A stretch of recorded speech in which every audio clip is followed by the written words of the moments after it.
Assalomu alaykum hurmatli o'quvchilar. Navbatdagi darsimizni boshlaymiz. Biz o'tgan darslarimizda buxgalteriya hisobiga kirish, buxgalteriya balansi, aktivlar, passivlar, aktivlar tarkibi, passivlar tarkibi, shotlar rejasi haqida gaplashdik. Bu darslar bo'yicha biz nazariy va amaliy bilimga ega bo'ldik. Mavzularni mustahkamlash bo'yicha uyga vazifalar bajardingiz, misol va masalalar eshitdingiz. Testlarni yechib, savollarga javob berdingiz. Bugungi o'tadigan darsimiz o'tgan darslarning mantiqiy davomi hisoblanadi va bugungi darsda biz shotlar bilan ishlashni ko'ramiz. Demak, yangi mavzuni boshlashdan oldin qisqagina o'tgan mavzularni takrorlab olamiz. O'tgan darslarimizda biz aktivlar va passivlar bilan tanishdik. Demak, aktivlarimiz bu mulklarimiz ekan. Mulklarimiz uzoq muddatli va joriy aktivlardan tashkil topar ekan. Uzoq muddatli aktivlarimiz biz uzoq muddatli aktivlarimizning tarkibini ko'rib chiqdik hamda joriy aktivlarimizni tarkibini ko'rib chiqdik. Demak, aktivlar deganda biz mol-mulklarni tushunar ekanmiz. Mol-mulklar ikki turga bo'linar ekan va o'zining strukturasiga ega ekan. Shu bilan birga biz passivlarni o'rgandik. Passivlar kapital va majburiyatdan tashkil topar ekan. Aktivlar korxonaning mol-mulklari bo'ladigan bo'lsa, passivlar esa shu mol-mulklarning manbasi hisoblanadi dedik. Va kapital tarkibi va majburiyat tarkibi bilan tanishib chiqdik. Aktivlar va passivlar tarkibi ko'pligi sababli biz ularni buxgalteriya shotlarida yuritar ekanmiz. Buxgalteriya shotlarini o'zimiz o'ylab topmas ekanmiz. Buxgalteriya shotlari 21-sonli buxgalteriya hisobining milliy standartida yozilgan ekan. Ya'ni 21-sonli buxgalteriya hisobi bu shotlar rejasi to'g'risidagi standart ekan. Har bir shotimizning ikki tomoni borligi, ya'ni debit tomoni va kredit tomoni borligini ko'rdik.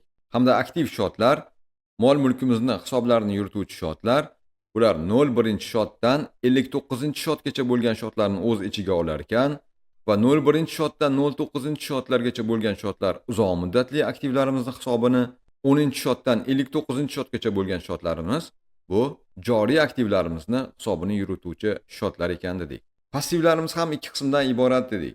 Passivlarimiz majburiyat va xususiy kapitaldan. Majburiyatlarimiz uzoq muddatli majburiyatlarga va joriy majburiyatlarga bo'linishini ko'rdik. 1 yilgacha bo'lgan majburiyatlarimizni 60-shotdan 69-shotgacha bo'lgan shotlarda, 1 yildan uzoq bo'lgan majburiyatlarimizni 70-shotdan 79-shotgacha bo'lgan shotlarda yuritilishini ko'rdik. Hamda bizning kapital shotlarimizni 83-shotdan 89-shotgacha bo'lgan shotlarda yuritilishini ko'rdik. Shotlarimiz harakatlanar ekan, ya'ni ular ma'lum bir davrda qoldiqqa ega bo'lar ekan, ko'payar ekan, kamayar ekan va davr oxirida yakuniy qoldiqqa ega bo'lar ekan. Aktiv shotlarimizning harakati va passiv shotlarning harakati bir-biridan farq qilar ekan. Aktiv shotlarimizda qoldiqlar debitda, ko'payish debitda, kamayish kreditda, passiv shotlarimizda esa qoldiqlar kreditda, ko'payish kreditda va kamayish debitda ekanligini ko'rib chiqdik. Shu bilan birga biz shotlardagi harakatlarni ko'rdik. Ya'ni shotlardagi qoldiqlar qanday ko'rsatiladi, shotlarda ko'payish qanday bo'ladi, kamayish qanday bo'ladi, hamda qoldiqlar qanday aks ettirilishini o'tgan darslarimizda ko'rib chiqdik.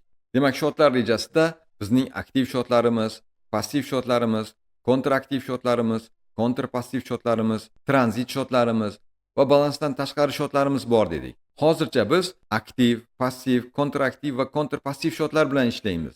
Tranzit shotlar va balansdan tashqari shotlar bilan keyingi darslarimizda tanishimizni aytib o'tdik. Siz ushbu jadvalni konspekt daftaringizga ko'chirib olishingiz va uning mohiyatini yaxshilab tushunib olishingiz kerak edi. Shu bilan birga biz ikki yoqlamali yozuvni ko'rdik. Ya'ni korxonada bo'ladigan har bir hodisa bu ikkita iqtisodiy jarayon hisoblanadi va ularni buxgalteriyaning ikkita shotida aks ettirishimizni ko'rdik. Demak, bugungi darsimiz o'tgan darslarning mantiqiy davomi hisoblanar ekan va bugungi darsimizda ham biz shotlar bilan ishlashni o'rganamiz. Korxonadagi aktivlarimiz va passivlarimiz qanday ko'rinishga ega bo'lishidan qat'iy nazar, biz buxgalteriya shotlarida ularning puldagi qiymatini ko'rsatamiz. Masalan, korxonada ikkita bino bo'lishi mumkin, 5 ta avtomobil bo'lishi mumkin, 3 ta asbob-uskuna bo'lishi mumkin yoki boshqa ko'rinishdagi aktivlar va passivlar bo'lishi mumkin. Demak, menda ikkita bino bor, 3 ta mashina bor demaymiz. Buxgalteriyamizda, buxgalteriya shotida uning puldagi qiymatini ko'rsatamiz. Demak, buxgalteriya hisobi shotlarida barcha hisoblar pul o'lchov birligida aks ettiriladi. Demak, bugundan boshlab shotlar bilan ishlar ekanmiz. Biz ishlaydigan shotlarimiz bilan tanishib olamiz. 51-10 shot. Bu aktiv shot hisoblanadi. Shotlar rejasida hisob-kitob shoti deb yuritiladi. 51-10 shot korxonaning bankdagi pul mablag'larini hisobini yurituvchi shot hisoblanadi. Demak, 51-10 shot bankdagi pullarimizni hisobini yurituvchi shot ekan. Bu aktiv shot ekan. Keyingi shot 50-10 shot. Shotlar rejasida kassadagi pul mablag'larini hisobga oluvchi shotlarda milliy valyutadagi pul mablag'lari hisobini yurituvchi shot hisoblanadi. 50-10 shot bu aktiv shot hisoblanadi. Demak, 50-10 shot bu korxonaning kassasidagi naqd pullarni hisobini yurituvchi shot ekan. E'tibor bering. 51-10 shot ham pulni hisobini yurituvchi shot, 50-10 shot ham pulni hisobini yurituvchi shot. Faqat 51-10 shot korxonaning bankdagi pul mablag'larini hisobini yurituvchi shot bo'ladigan bo'lsa, 50-10 shot korxonaning kassasidagi pul mablag'larini hisobini yurituvchi shot hisoblanadi. Ya'ni naqd pullarni hisobini yurituvchi shot ekan. Keyingi shotimiz 10-10 shot. 10-10 shot korxonada xom ashyo va materiallarni hisobini yurituvchi shot hisoblanadi. Bu ham aktiv shot. Demak, 10-10 shot xom ashyo va materiallarni hisobini yurituvchi shot ekan. Keyingisi 29-10 shot. 29-10 shot shotlar rejasida ombordagi tovarlarni hisobini yurituvchi shot hisoblanadi. Ya'ni aktiv shot hisoblanadi. Demak, 29-10 shot tovarlarni hisobini yurituvchi shot ekan.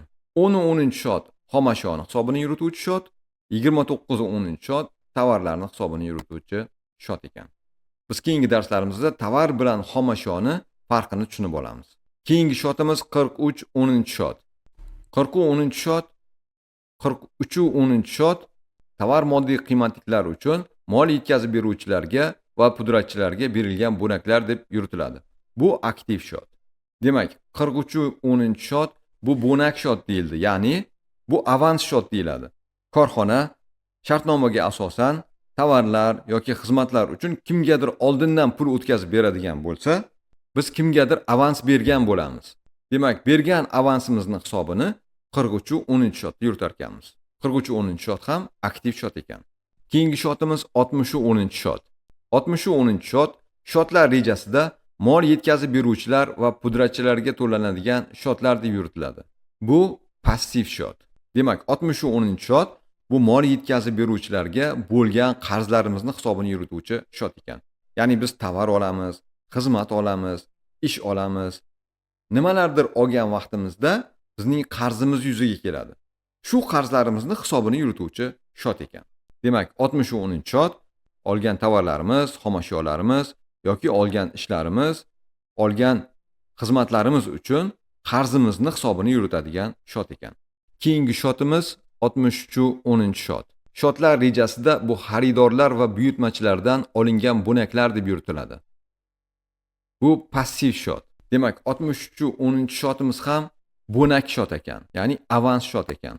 Biz shartnomaga asosan kimdandir oldindan bo'nak oladigan bo'lsak, ya'ni avans oladigan bo'lsak, kimdir bizga oldindan pul tashlab beradigan bo'lsa, biz buni bo'nak, ya'ni avans deb yuritar ekanmiz.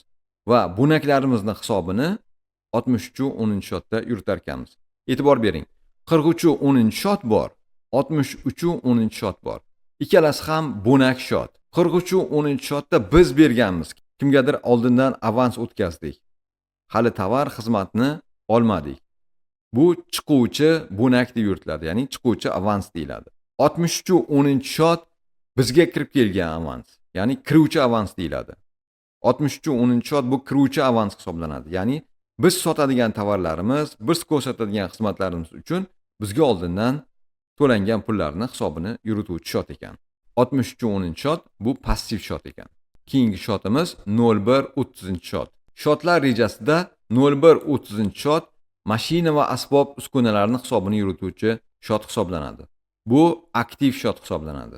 Demak, 01-30 shot bu asosiy vositalardan asbob uskunalarni hisobini yurituvchi shot ekan. Keyingi shot 46-10 shot. 46-10 shot ustav kapitaliga ta'sischilarning ulushlari bo'yicha qarzlarni hisobga oluvchi shot hisoblanadi. Bu aktiv shot hisoblanadi. Ya'ni 46-10 shot bu aktiv shot ekan hamda ta'sischilarning qarzlarini hisobga oluvchi shot ekan. O'tgan darsimizda biz bu shot bilan tanishgandik. Keyingi shotimiz 83-30-shot. 83-30-shot shotlar rejasida pay va ulushlarning hisobini yurituvchi shot hisoblanadi. Bu passiv shot. Kapitallarning hisobini yurituvchi shot hisoblanadi.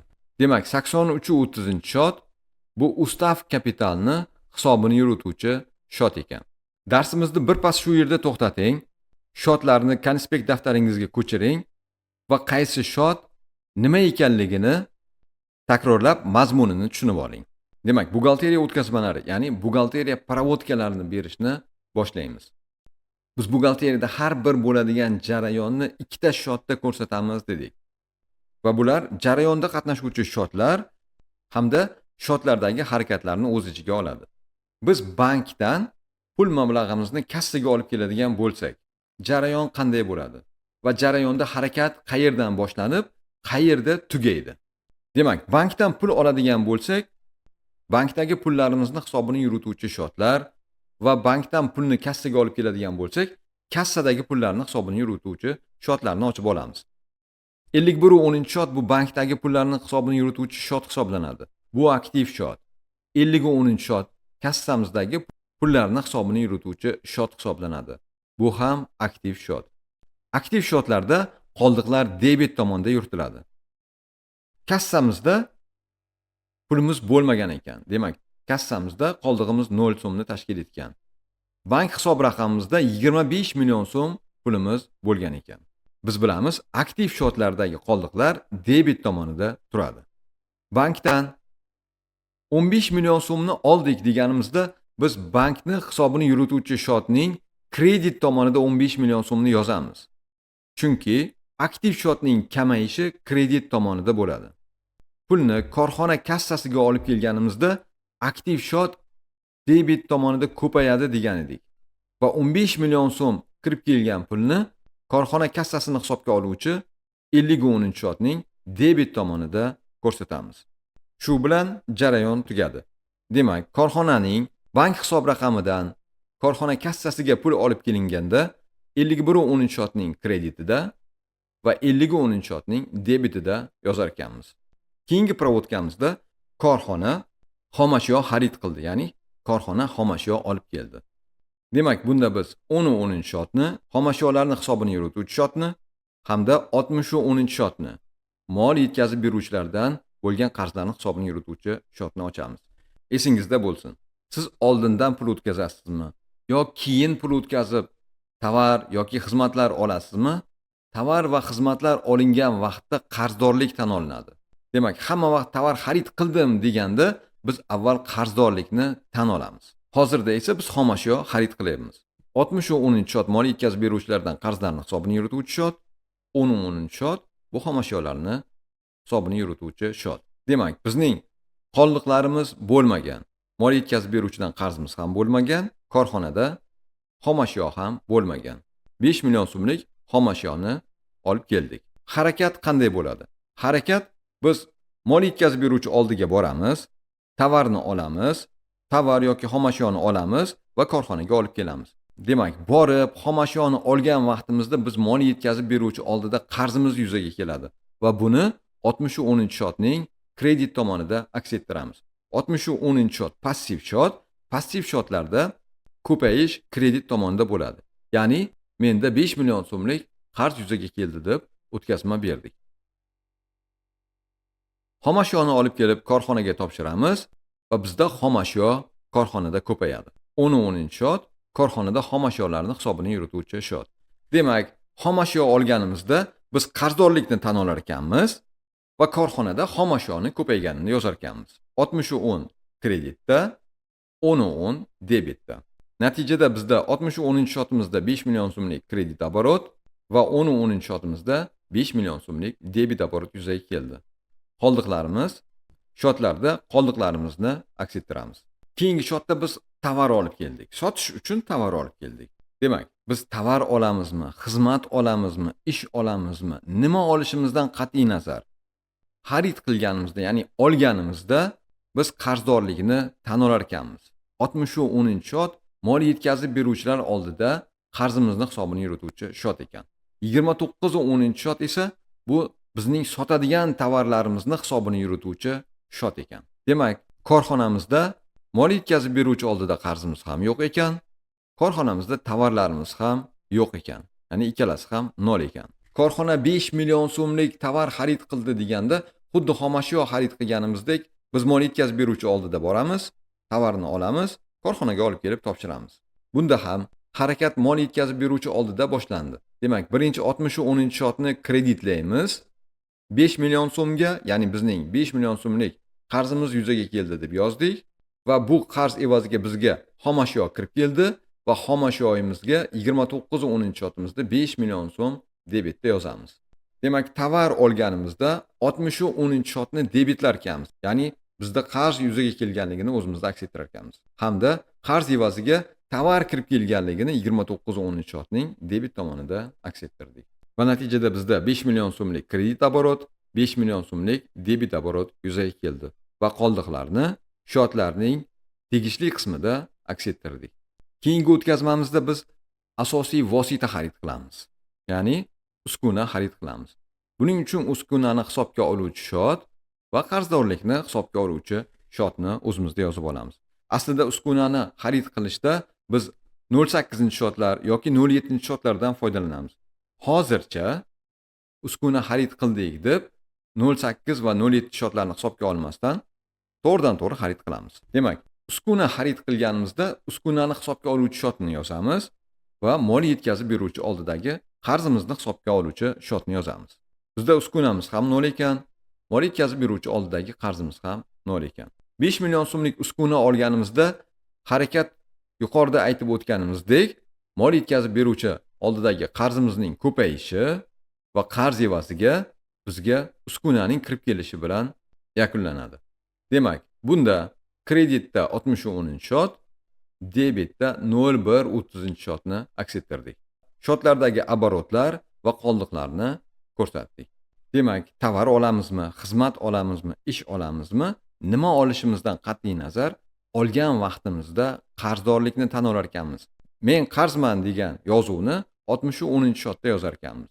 Va olgan aktivimizni, agar u xomashyo bo'lsa, uni 10-shotda, tovar bo'ladigan bo'lsa 29-10-shotda, asosiy vositalar bo'ladigan bo'lsa 01-shotlarda aks ettirar ekanmiz. Asosiy vositalar bu 08 yoki 07-shotlar orqali kirib keladi. Misol tariqasida bu masalani ko'rdik. Keyingi jarayonimizda biz qarzimizni to'lab beramiz. Ya'ni mol yetkazib beruvchi oldidagi qarzimizni to'lab beramiz. Biz tovar olganmiz, xizmat olganmiz, ish olganmiz, qarz bo'lib turamiz. Shu qarzimizni to'laganimizda o'tkazmalar qanday bo'ladi? Buning uchun qarzimizni hisobga oluvchi shotni va bank hisob raqamimizni hisobga oluvchi shotni yozamiz. Hisob raqamimizda 10 million so'm qoldig'imiz bor va mol yetkazib beruvchi oldida 5 million so'mlik qarzimiz bor. Xo'p, bankdagi pulimiz bilan mol yetkazib beruvchi oldidagi qarzimizni uzganimizda harakat qanday bo'ladi? To'lov topshiriqnomasini bankka to'ldiramiz. Bank pulni o'tkazib yuboradi. Bank pulni bizning mol yetkazib beruvchimizga o'tkazib beradi. Demak, harakat bankdan boshlanadi va bankdagi hisob raqamimizdan 5 million so'm chiqaramiz. Bank bu aktiv shot hisoblanadi va pulimizni chiqarganimizda biz kredit tomonida yozamiz. 5 million so'm. Demak, 51-10-shotning kreditlanishi biz pulimizni chiqib ketganligini bildiradi. Agar biz adashib debit tomonida yozib qo'ysak nima bo'ladi? Debit tomonida yozsak bizga pul kirib keldi deb yozgan bo'lamiz. Ya'ni pul chiqib ketdi deb yozishning o'rniga pul kirib keldi deb yozib qo'ygan bo'lamiz. Shuning uchun shotlarning mohiyatini to'g'ri tushunib olishimiz kerak. Demak, bizdan 5 million so'm pul chiqdi deganda bu shotni kreditlaymiz. 51-10-shotni kreditlaymiz va pulimiz mol yetkazib beruvchi hisob raqamiga borib tushdi. Ya'ni bizning mol yetkazib beruvchi oldidagi qarzimiz kamaydi. Majburiyatimiz bu bizning passivimiz hisoblanadi. Passivning kamayishi bu debit tomonida degan edik. Demak, buni biz debit tomonida aks ettirdik. Agar biz shu yozuvni kredit tomonida yozganimizda nima bo'lardi? Kredit tomonida yozsak, bizning qarzimiz 5 million so'm edi. yana 5 million so'm qarzimiz paydo bo'ldi deb yozgan bo'lardik va qarzimizning umumiy summasi 10 million so'mga ko'payib ketardi. Demak, hisob raqamimizdan pul o'tkazganimizda 51.10 shotni kreditlar ekanmiz va 60.10 shotni debitlar ekanmiz. Keyingi jarayonimizda biz hisob raqamimizdan shartnomaga asosan boshqa bir korxonaga biz oladigan tovarlar yoki xizmatlar uchun oldindan pul o'tkazib beramiz. Ya'ni biz pul o'tkazib beramiz. Oldindan pul o'tkazib beramiz. Avans o'tkazib beramiz. Demak, bunda chiquvchi avansimizni hisobga oluvchi shot va hisob raqamimizni hisobga oluvchi shotlarni ochib olamiz. 43.10 shot chiquvchi avanslarni hisobga oluvchi shot hisoblanadi. Bu aktiv shot hisoblanadi. 51.10 shot bu bankdagi pul mablag'larimizni hisobga oluvchi shot hisoblanadi. Demak, misolimizda bizning hisob raqamimizda 50 million so'm pul bor. Biz kim bilandir shartnoma tuzganmiz va unga pul o'tkazib berishimiz kerak ekan. Oldindan o'tkazib bergan pulimiz yo'q. Demak, biz bunga 15 million so'm oldindan pul o'tkazib beradigan bo'lsak, biz pul hisob raqamimizni kreditlaymiz. Ya'ni mendan pul chiqib ketdi deb yozamiz. Va 15 million so'mni 43.10 shotning debet tomoniga yozamiz. 43.10 shot berilgan bonaklarni hisobini yurituvchi shot hisoblanadi. Demak, biz kimgadir oldindan pul o'tkazib berganimizda 51.10 shotni kreditlab, 43.10 shotni debitlar ekanmiz. Shotdagi harakatlar va shotning qoldiqlarini to'g'ri aks ettirib olamiz. Endi bizning hisob raqamimizga oldindan pul o'tkazib berishsa-chi? Ya'ni, misolda bizning hisob raqamimizga oldindan pul kelib tushdi. Jarayonda qatnashuvchi shotlarni ochib olamiz. Jarayonda bizning bankimizni hisobini yurituvchi shot hamda bizga kirib keluvchi avanslarni, bonaklarni hisobini yurituvchi shotlarni ochib olamiz. 51.10 shot bizning bankimizni hisobini yurituvchi shot, 63.10 shot kiruvchi avanslarni, ya'ni mol yetkazib beruvchilardan olingan bonaklarni hisobini yurituvchi shot hisoblanadi. Demak, misolimizda bir korxona bor ekan, korxonadan oldindan bonagimiz yo'q ekan va hisob raqamimizda ham pulimiz yo'q. Korxona shartnomaga asosan bizga oldindan 15 million so'm pul o'tkazib beryapti. Bu jarayonda harakat qanday bo'ladi? Bizga oldindan pul o'tkazganida xaridorimizning bank hisob raqamidan pul chiqib, bizning bank hisob raqamimizga pul kelib tushadi. Demak, jarayon 63.10 shotdan pul chiqdi ulardan va bizning hisob raqamimizga keldi. Xaridorimizdan pul chiqqanda 63.10 shot kreditlanadi, ya'ni bizda majburiyat yuzaga keladi. Va chiqarilgan pul bizning hisob raqamimizga kelib tushadi. Demak, 15 million so'm bizga oldindan bonak o'tkazilganda 63.10 shotni kreditlar ekanmiz va 51.10 shotimizni debitlar ekanmiz.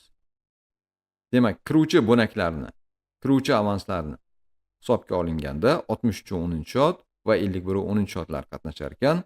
63.10 shotda majburiyat ko'paydi, kreditlandi. Bizda pulimiz ko'paydi, 51.10 shotimiz debitlandi. Shotlar bo'yicha harakatlar va qoldiqlar quyidagicha bo'lgan.